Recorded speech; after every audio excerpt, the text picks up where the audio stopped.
Dr. Kissinger, there have been allegations that the Russians tried to get involved in the U.S. elections. What do you make of those allegations? I can't quite understand what their purpose would be, because on all the polls, Hillary was far ahead, and they could not have had information on the polls that others didn't have. And then to antagonize the president-to-be by getting into an open support of the opponent doesn't make any sense to me. They are undoubtedly hacking, but the use that was allegedly made of this hacking isn't clear to me. On the one hand, you have President Obama saying that he's going to retaliate in some fashion for this hacking. President-elect Trump says he's not even sure the Russians did the hacking. How do you explain that big gap between those two? What do you make of it? Because everybody has a hacking capability. And probably every intelligence service is hacking in the territory of other countries. But who exactly does what? That would be a very sensitive piece of information. And how you communicate it to the other side, because you don't usually want to tell them what you know about their activities. We don't know enough, at least we haven't done enough internationally to constrain hacking. It will have to be addressed as a problem, but it's very difficult to communicate about it because nobody wants to admit the scope of what they're doing. And I don't doubt that the Russians are hacking us. And I hope we're doing some hacking there. Then what use you make, whether it's a hostile use, that then becomes an international problem. What do you make of President Obama saying he's going to retaliate? What are your concerns about that? I think to get into a war posture, in a sort of a retaliatory posture in the last weeks of an administration, when there might be counter-retaliation. Clearly, if the Soviets or if the Russians harass us with hacking, we should retaliate, and it should be understood that we will. But I wouldn't do that as a one-shot operation. You've met with Vladimir Putin a number of times. What do you make of him? He is a character out of Dostoevsky. And he is a man with a great sense of connection, an inward connection to Russian history as he sees it. And he is a cold calculator of the Russian national interest as he conceives it, and which he believes, probably correctly, has some very unique features. So for him, the question of Russian identity is very crucial, because as a result of the collapse of communism, Russia has lost about 300 years of its history. And so that the question of what is Russia looms very large in their mind. And that's a problem we have never had. What's your feeling about President-elect Donald Trump, who you've met with? I had not thought of President Trump as a presidential candidate until he became a presidential candidate. And in the first appearances, I thought it was a transitory phenomenon. But I give him huge credit for having analyzed an aspect of the American situation, developed a strategy, carry it out against his leadership of his own party, and prevailing. Now his challenge is to apply that same skill to the international situation. You told Jeffrey Goldberg of The Atlantic that With Donald Trump, it could create opportunity, but also serious dislocation. What's your assessment now of that? Donald Trump is a phenomenon that foreign countries haven't seen. So it is a shocking experience to them that he came into office. At the same time, it is an extraordinary opportunity. And I believe he has the possibility of going down in history as a very considerable president, because every country now has two things to consider. One, their perception that the previous president or the outgoing president basically withdrew America from international politics, so that they had to make their own assessments of their necessities. And secondly, that here is a new president who's asking a lot of unfamiliar questions. And because of the combination of the partial vacuum and the new questions, one could imagine that something remarkable and new emerges out of it. I'm not saying it will. I'm saying it's an extraordinary opportunity. Do you have a sense of what his emerging foreign policy vision is? First of all, I haven't met him all that often. I think he operates by a kind of instinct that it's a different form of analysis as my more academic one. But he's raised a number of issues that I think are important, very important, and if they're addressed properly, could lead to great results. One of the ways he succeeded as a politician in the presidential race was to create some chaos and then master the chaos. He changed things around, broke a lot of rules. Is there a foreign policy equivalent, and what would that look like? Well, take the point he made about America and Europe. I would not have made it as a threat, but it was an important point, namely that after 40 years of NATO, conditions have changed, and it's important to reassess A, what the challenge is, and B, what the contribution of everybody should be, and that the contributions can't be kept constant no matter how conditions change. That's an important question.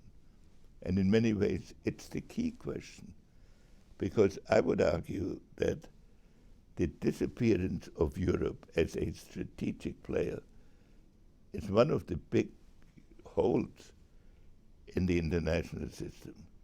For hundreds of years, Europe was the key actor. And now Europe is much more focused on domestic politics than on international. So a lot of burden has fallen on us.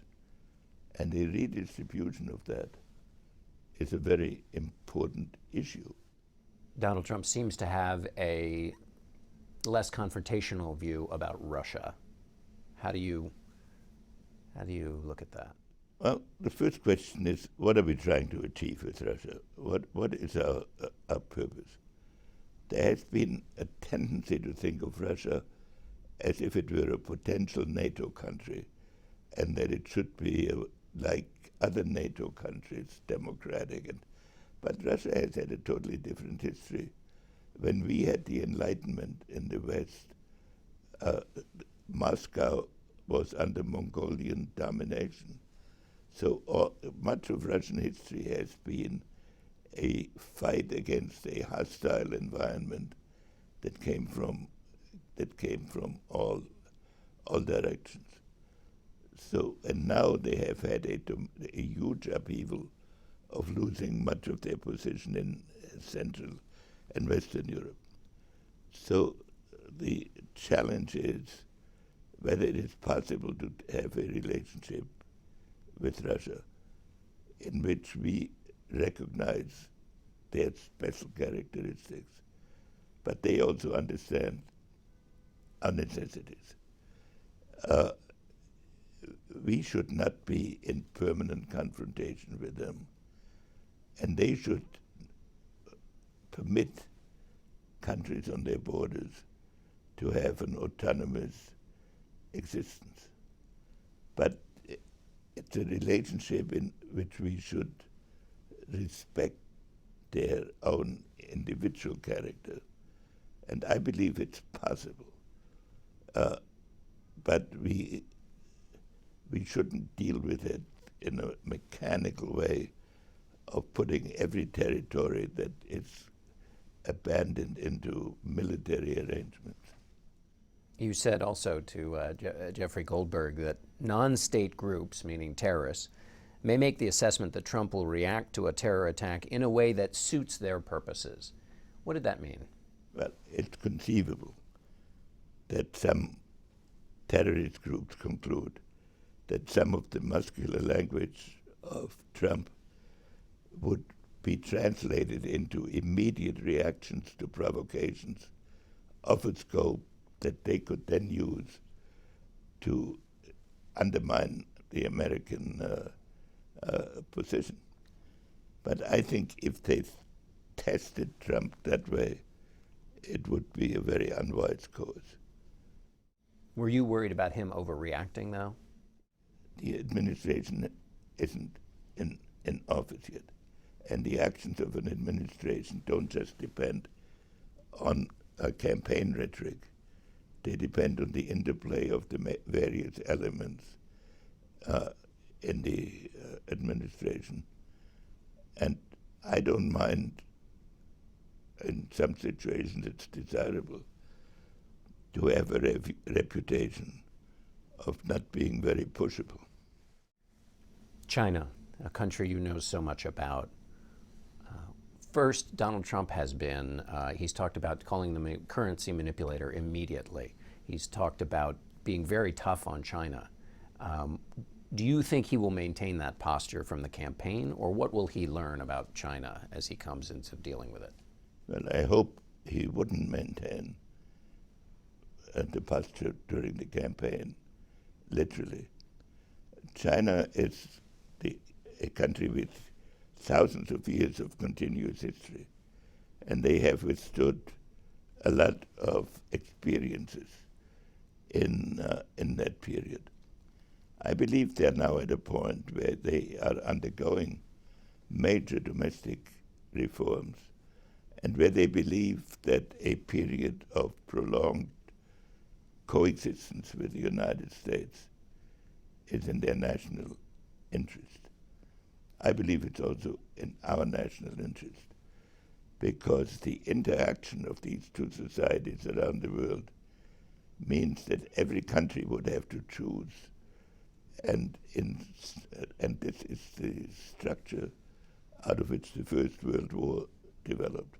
So I hope and expect, based on what I have seen, that the administration in its way will find a dialogue with Russia, with China, that addresses this problem. Donald Trump apparently is very concerned about the threat from North Korea. How important are good relations with China to counterbalancing North Korea? Well, the challenge of North Korea is that here is a country which is really a family enterprise that has developed nuclear weapons which can threaten the world. And the goal should be to get rid of those nuclear weapons. An aspect of it, though, is when they get rid of nuclear weapons, which is the only really successful thing they've done in their existence, the regime is likely to collapse. So then we will have a vacuum in North Korea, and that's exactly what in 1950 led to a Chinese-American war that you can argue in retrospect neither side wanted, but was sucked into by developments in Korea. So I think it is very important that China and the United States come to some understanding, not just on the nuclear question, but on what happens afterwards, so that not all neighbors rush into the vacuum and then drag us in that way.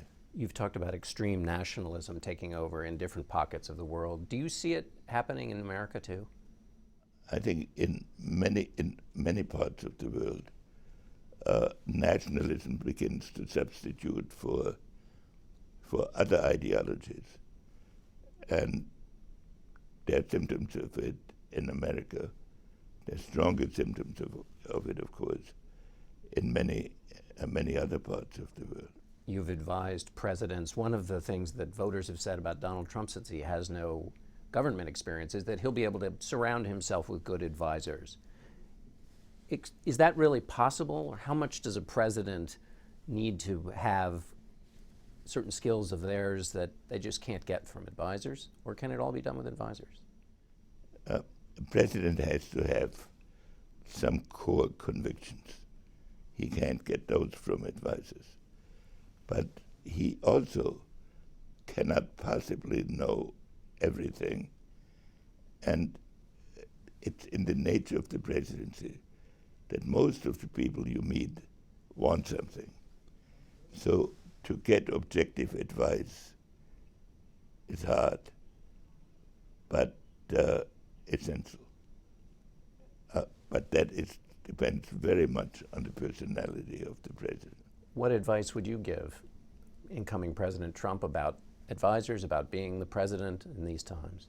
One of the hardest things for a president is to distinguish the routine issues that come through from the essential issues that affect the long term, and not to let himself get sucked into the battles of the bureaucracy for marginal issues, and to keep them focused and to keep his mind clear on what the fundamental things are that he has to accomplish. What does he want to achieve? What does he want to prevent? And for that, it helps to have a few people that he has some confidence in, who are, however, not necessarily tied to every battle that is going on. What area of the country is likely to surprise him? Presidents are often surprised early in their administrations. If you were to say, keep an eye on this, it might be where your first surprise comes from. Is there an area you would tell him to focus on? It's a very good question. I'm going to prepare an answer for it if it's ever asked of me. I think you have identified really the key issues